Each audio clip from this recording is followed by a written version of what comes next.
नमस्ते जी। तो इस वीडियो में बात करेंगे जे रॉबर्ट ओपेनहाइमर के बारे में। तो अगर आप चाहते हो कि अगर किसी फिल्म को देखने जाओ, उस फिल्म के अंदर आपको अलग ही लेवल की एक्टिंग दिखे, तो बिल्कुल ये फिल्म बिल्कुल वैसी ही है। आपको इसके अंदर जो एक्टिंग का लेवल है अलग ही लेवल का मिलेगा। लेकिन अगर आपको लगता है नाम ओपेनहाइमर है तो इसके अंदर बम के धमाके आपको देखने के लिए मिलेंगे, बहुत ही ज्यादा कुछ साइंटिफिक चीज मिलेगी। तो देखो ऐसा नहीं है, पर मेनली इसके अंदर क्या है ना, ओपेनहाइमर जो है उसकी कहानी के ऊपर है, उसकी कहानी पे बेस्ड ये फिल्म है। तो हम चलो ओपेनहाइमर के बारे में बात करेंगे, ठीक है। तो देखो कहानी की शुरुआत होती है 1904 के अंदर। तो 1904 में ना जे रॉबर्ट ओपेनहाइमर का जन्म होता है। इनका जन्म होता है न्यूयॉर्क मैनहट्टन में। तो इसके जो पिताजी होते हैं ना वो जूइश जर्मन होते हैं, जो जर्मनी से अमेरिका के अंदर माइग्रेट करते हैं। तो इनका जन्म जो होता है ना, देखो एक अच्छी खासी वेल्दी फैमिली में होता है, मतलब कि बहुत ही अमीर घराने में इनका जन्म होता है। तो देखो जो ओपेनहाइमर होता है ना, स्टार्टिंग से ही उसका मतलब पढ़ने में काफी ज्यादा मतलब कि मन लगता था और पढ़ने में बहुत अच्छा था। तो उसकी जो स्टार्टिंग की स्कूलिंग थी ना, तो मैनहट्टन में ही उसकी स्टार्टिंग की स्कूलिंग हुई और बाद में 1921 या 22 में उन्होंने अपनी ग्रेजुएशन कंप्लीट करी और बाद में 1925 में हार्वर्ड के अंदर जाके उन्होंने अपनी ग्रेजुएशन कंप्लीट करी। तो अब देखो ये चाहते थे थोड़ी और मतलब कि डीप स्टडी करना चाहते थे, फिजिक्स की साइंस की और करना चाहते थे, तभी जाना चाहते थे कैम्ब्रिज के अंदर। और भाई ये कैम्ब्रिज में जाते भी हैं, ठीक है, कैम्ब्रिज में जाते हैं। तो किसके अंदर काम करते हैं, ये काम करते हैं जे थॉमसन के अंदर। अब ये जो जे थॉमसन जो था फिजिक्स के अंदर ना नोबेल प्राइज मिला हुआ था। अब नोबेल प्राइज तो आप जानते हो यार कितना बड़ा प्राइज था उस टाइम पे, अभी भी बहुत बड़ा प्राइज है। तो उसके अंदर ये काम करते हैं। लेकिन ओपेनहाइमर सोचते हैं कि वहां पे जाऊंगा तो कुछ मतलब अपने हिसाब से कुछ बहुत सारी चीजें सीखूंगा, अलग करूंगा, लेकिन वहां पे वैसा उन्हें मौका मिलता नहीं है। तो उन्हें बाद में ट्रांसफर कर दिया जाता है। तो ये जर्मनी में जाते हैं, जर्मनी में एक यूनिवर्सिटी में जाते हैं, वहां पर अपनी एक जो क्वांटम फिजिक्स के अंदर ना पीएचडी करते हैं। तो पीएचडी करने के बाद ये वापस आ जाते हैं दोबारा अमेरिका में, 1929 में वापस आ जाते हैं।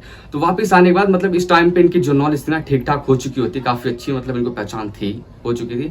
तब इन्हें ऑफर मिलता है यूनिवर्सिटी ऑफ कैलिफोर्निया के अंदर पढ़ाने के अंदर और कैलिफोर्निया इंस्टीट्यूट ऑफ टेक्नोलॉजी, मतलब दोनों में ही पढ़ाते हैं। तब जब ये पहली क्लास लेने जाते हैं ना कैलिफोर्निया के अंदर यूनिवर्सिटी में, तब देखो वहां पे सिर्फ एक ही बच्चा आता है। लेकिन बाद में जब धीरे धीरे टाइम बढ़ता है तो एक टाइम पे ना यहाँ पे बहुत ज्यादा स्टूडेंट जाते हैं। तो क्योंकि देखो इनको फिजिक्स के अंदर ना बहुत अच्छी नॉलेज थी, तो इनका जो ग्रुप था, जो स्टूडेंट्स थे ना, तो बहुत ही अच्छे लेवल के इनको स्टूडेंट भी मिले, एक सर्कल बन चुका था। अब इसी टाइम पे एक बंदे से उनकी दोस्ती होती है। अब उस बंदे से दोस्ती होता है, अब यही वो उनका दोस्त होता है जो आगे जाकर इनको जो मैनहट्टन का प्रोजेक्ट होगा बॉम्ब बनाने का एटॉमिक, वो उनको वहां पे इंक्लूड करवाएगा। अब देखो इनकी जो जिंदगी है उसका दूसरा हिस्सा है एक मतलब कि वुमनाइजर इन्हें बोलते थे। वुमनाइजर इसलिए ना क्योंकि इनका जो कैजुअल सेक्सुअल रिलेशन था ना, मतलब बहुत सारी औरतों के अंदर था। तो देखो उन्हीं में से एक है जीन टेटलॉक। तब ये जो लड़की थी ना, ये स्टैनफोर्ड यूनिवर्सिटी की एक मेडिकल स्टूडेंट थी, ठीक है ना, मेडिकल स्टूडेंट थी। तो 1936 के अंदर इन दोनों का अफेयर था, लेकिन ये ज्यादा समय तक चला नहीं। 1939 में इनका ऑफिशियली ब्रोकअप हो गया। लेकिन जो जीन टेटलॉक थी ना, उसकी जो कम्युनिस्ट मतलब की एक विचारधारा थी ना, उसकी एक तरह से वो मतलब कि उससे काफी ज्यादा जुड़ी हुई थी। और एक टाइम पे देखे ना जो कम्युनिस्ट की विचारधारा थी, अब आगे जाके देखोगे ना तो यूएसए मतलब कि जितने बंदे होते हैं जिनका मतलब अगर कहीं देखते हैं अगर कम्युनिस्ट से उसका लिंक है ना, उसकी मतलब एक तरह से जिंदगी खराब कर देती पूरी तरह से। अब देखो अमेरिका भी जानता था कि बाद में उन्हें पता चलता है कि कहीं ना कहीं जो ये अपना ओपेनहाइमर है ना, वो भी कम्युनिस्ट विचारधारा से जुड़ा हुआ है। लेकिन उस टाइम पे अमेरिका उन्हें कुछ नहीं बोलता, क्योंकि वो जानते हैं कि भाई हमें इस बंदे की अभी जरूरत है जो हमें मतलब कि एटॉमिक बॉम्ब बनाने में मदद करेगा, लेकिन उसके बाद हम इसे बाद में देख लेंगे। तो देखो 1943 का टाइम था। 1943 में जो जीन टेटलॉक थी ना, उसकी डेथ हो जाती है। कुछ लोग कहते हैं ना कि इसको मतलब डिप्रेशन था जिसकी वजह से मतलब ये सुसाइड कर लेती है, लेकिन कई लोग ये बोलते हैं ना क्योंकि जीन टेटलॉक का ओपेनहाइमर के साथ मतलब कि रिलेशन था, जिसकी वजह से एफबीआई के रडार में थी, तो इसलिए हो सकता है इसे मतलब मार दिया गया हो, लेकिन ये चीज क्लियर नहीं थी। तो एक टाइम पे मतलब कि ओपेनहाइमर का जो टिल्ट था, इनके फैमिली मेंबर कहीं ना कहीं टाइम फ्रेम के अंदर वो कम्युनिस्ट से जुड़े हुए थे। लेकिन जो ये ओपेनहाइमर था उसने मतलब कि कभी इस चीज को मतलब कि ओपनली सपोर्ट नहीं करा कि हाँ मैं कम्युनिस्ट विचारधारा को सपोर्ट करता हूँ। अब देखो अब 1939 का जब समय आता है ना, तो 1939 के अंदर सेकेंड वर्ल्ड वॉर की शुरुआत हो चुकी होती है।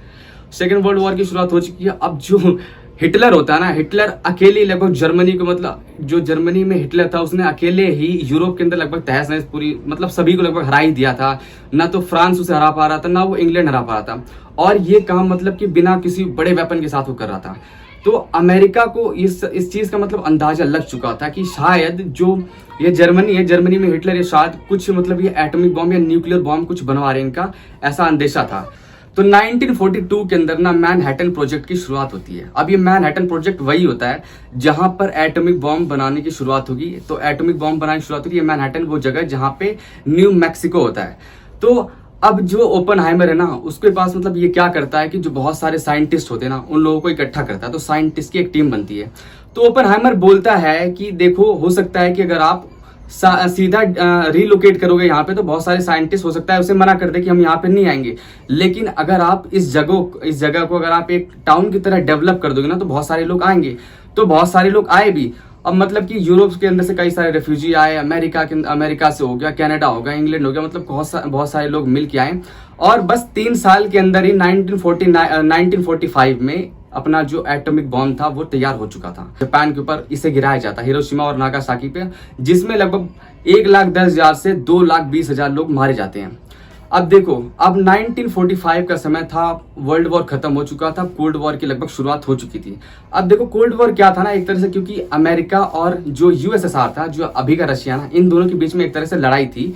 लेकिन ये डायरेक्टली आपस में नहीं लड़ रहे थे। एक तरह से मतलब कि अगर मान लो कोई चीज वो डेवलप कर रहा है यूएसएसआर, तो अमेरिका कोशिश करेगा कि मैं उसे डेवलप कर लूं और किसी और देश को अपनी साइड कर लेना, मतलब ऐसी कई सारी चीजें करते थे। मतलब डायरेक्टली कॉन्फ्लिक्ट में मतलब इन्वॉल्व नहीं होते थे, ऐसा कुछ करते थे। तो अमेरिका अगर देखो इस टाइम पे क्या था ना, कि अगर देख रहा था अगर कोई भी बंदा अगर यूएसएसआर से जुड़ा हुआ है या उसकी आइडियोलॉजी से जुड़ा हुआ है ना, तो उसको मतलब के साथ बहुत ज्यादा बुरा होता था। वर्ल्ड वॉर खत्म हो चुकी थी, कोल्ड वॉर की शुरुआत हो चुकी थी। जो ओपनहाइमर ना, तो ओपनहाइमर ने एक टाइम पे एक बंदा था जिसका नाम था लुईस स्ट्रॉस। अब देखो, किसी न किसी की जिंदगी में कोई ना कोई बंदा होता है जो हो सकता है कि जो बदला लेने की कोशिश करता है। तो ये बंदा वही था। अब यहीं से पॉलिटिक्स की स्टार्टिंग होती है। तो जो ये लुईस स्ट्रॉस होता है ना, तो एक टाइम पे क्या था, ओपनहाइमर ने इसकी बेइज्जती करी थी, ठीक है। तो बेइज्जती करी थी, तो अब ये उसका बदला लेने के लिए सोचता है।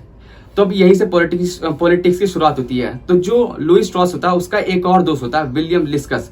तो ये काफी पहुंच वाले बंदे होते हैं। अब एक एजेंसी बनाई जाती है। उस एजेंसी का नाम होता है एटॉमिक एनर्जी कमीशन। अब इस कमीशन का मेन काम क्या होता है ना, कि अब जितनी भी रिसर्च होगी ना, चाहे एटॉमिक के ऊपर या न्यूक्लियर के ऊपर, उसके ऊपर जो भी रिसर्च होगी, अब मेन काम ये करेगा। अब इसका मतलब एक टाइम पे इसे चेयरपर्सन बना दिया गया था, अपने ओपनहाइमर को, ठीक है। तो अब अमेरिका क्या चाहता था ना, अब वो चाहता था कि हाइड्रोजन बॉम्ब को बनाना। अब देखो, जो एटॉमिक बम था उसने लगभग 2.5 लाख के आसपास लोगों को मार दिया था।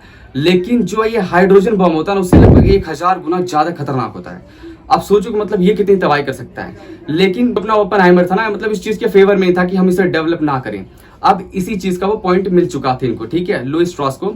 अब ये दोनों क्या करते हैं ना, अब एक लेटर लिख देते हैं FBI को, कि हमें लगता है कि जो ये ओपनहाइमर है शायद ये यूएसएसआर का एक एजेंट है।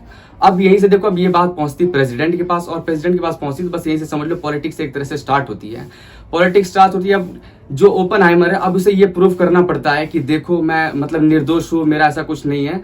लेकिन ये होने के बावजूद मतलब उसकी काफी जिंदगी खराब हो चुकी होती है। एक टाइम पे जब ये हीरो रहता है दूसरों का, तो उसकी मतलब काफी जिंदगी और रेपुटेशन काफी खराब हो चुकी होती है।